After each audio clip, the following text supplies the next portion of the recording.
la présidente du Cirque de Prince-Ouest, La Liberté, et j'invite tout de suite à venir vous en dire davantage sur ces belles célébrations qu'on vous réserve en 2013. Bonjour, chers amis, chers lecteurs et lectrices et chers partenaires. C'est avec une immense fierté que je suis ici aujourd'hui en tant que présidente du conseil d'administration de Prince-Ouest pour marquer le début des événements, des célébrations du 100e anniversaire de la liberté. Sans le soutien de notre communauté, la liberté ne fêterait certainement pas son premier siècle aujourd'hui. Étant dans le monde des affaires, je ne peux passer sous silence la grande nécessité d'avoir un journal en bonne santé financière, et c'est le soutien inlassable de vous tous qui assure la viabilité de notre journal. La liberté, comme Suzanne l'a mentionné, a été fondée en 1913 par la communauté religieuse des Pères Oblats. Alors, lorsqu'est venu le temps de penser aux célébrations et à leur financement, c'est par cette même voie que sont passées Sophie Gaulet, la directrice générale de Prince-Ouest, et Simone Neveu, chargée de la collecte de fonds. Elles ont en effet rencontré de nombreuses communautés religieuses qui, tour à tour, leur ont réservé un accueil des plus chaleureux et qui ont tout de suite saisi l'occasion d'aider le projet à se réaliser. Petites ou grandes, ces communautés religieuses ont démontré une générosité immense et chacune d'entre elles a notre journal à cœur. Nous savons que la langue française au Manitoba doit sa survie en grande partie aux religieuses qui ont su se battre en coulisses pendant la crise linguistique. Aujourd'hui, notre journal La Liberté fête son 100e en beauté grâce en grande partie à des congrégations telles que les missionnaires Oblats, les Sœurs de la Charité de Montréal, des Sœurs Grises, et les Sœurs des Saints-Noms de Jésus et de Marie. Mais bien sûr, Sophie et Simone devaient aller chercher plus de commandites encore. Alors, dès le début, elles se sont entourées de très belles âmes qui ont compris l'importance de fêter en grand le 100e de notre journal. En effet, des Gabrielle Forêt, Marcel Forêt, Daniel Lucier de la Corporation catholique et bien d'autres encore ont donné de leur temps et de leur énergie pour rencontrer les commanditaires potentiels des 7 projets que comportent les célébrations du 100e. Plusieurs commanditaires sont ici aujourd'hui.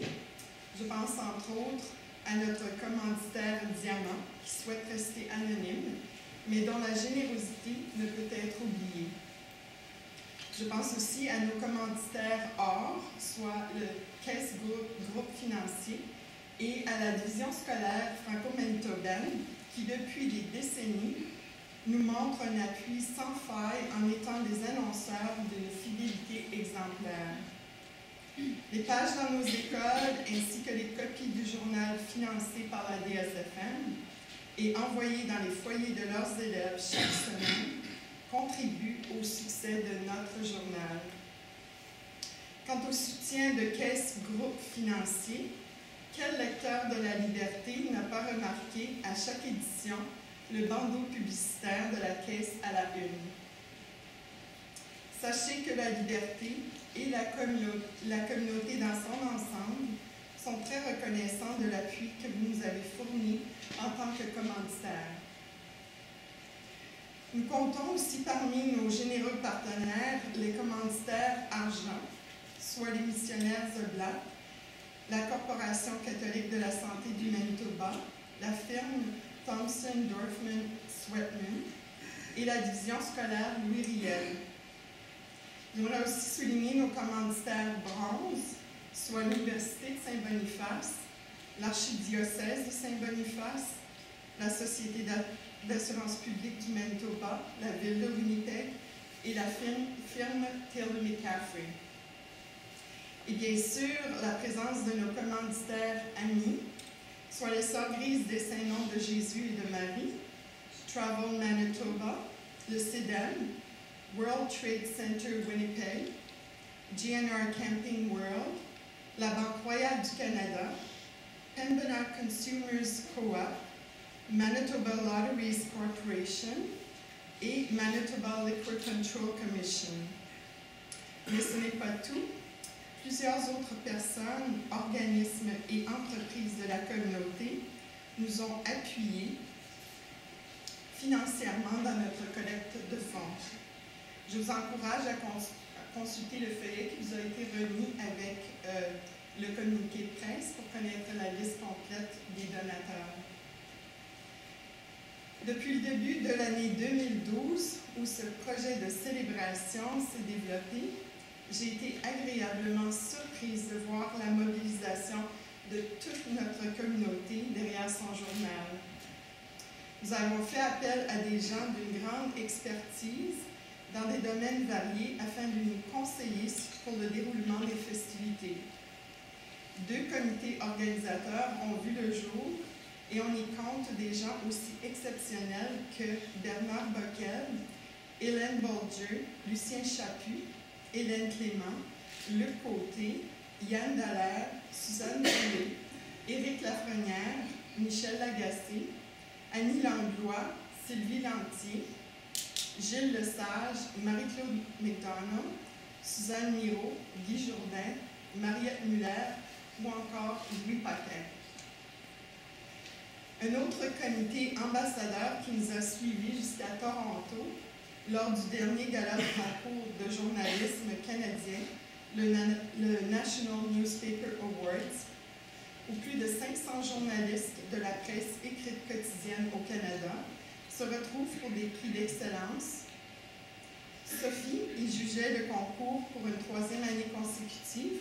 Alors nous avons saisi cette occasion pour que tous nos ambassadeurs du Manitoba invitent les journalistes et rédacteurs en chef du pays à nos célébrations en juin 2013 et afin de mettre notre francophonie manitobaine et notre journal sur la carte. Les chefs de file de l'information, tels que le journal La Presse, le Globe and Mail et bien d'autres encore, ont répondu à notre invitation. Nos ambassadeurs, Annie Girard, Raymond Lafont, Gabriel et Marcel Forêt, Louis Saint-Cyr, Daniel Lucier, Jean-Pierre Parenti, Michel Smith, Lisiane Romain et Simone Neveu y ont fait un travail de représentation tout à fait exceptionnel. Du côté de la communauté anglophone, Sophie a trouvé une alliée sans faille auprès de Margot Goodham, ancienne rédactrice en chef du Winnipeg Free Press.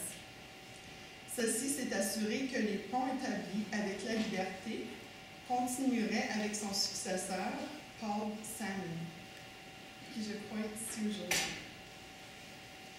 Tous deux partagent la même vision de la francophonie au Manitoba, celle d'une valeur ajoutée à la province. C'est pour cette raison que Margot et Paul se sont impliqués dans un des grands projets de notre 100e, soit le Club 100%. Lisiane va vous en parler un peu plus tard. Le 100e de la liberté sera à la hauteur des efforts de tout le personnel et des bénévoles qui ont œuvré depuis 100 ans grâce à vos efforts financiers et à votre soutien en tant que lecteurs et lectrices, ambassadeurs, conseillers, annonceurs et partenaires. Au nom du conseil d'administration et de tous les employés de Presse Ouest, je tiens à vous remercier du fond du cœur. J'aimerais juste souligner que Sophie, qui est une directrice générale qui est en congé de maternité maintenant, aurait beaucoup aimé être avec nous aujourd'hui, mais elle n'a pas pu être là. Alors, elle vous fait ses salutations.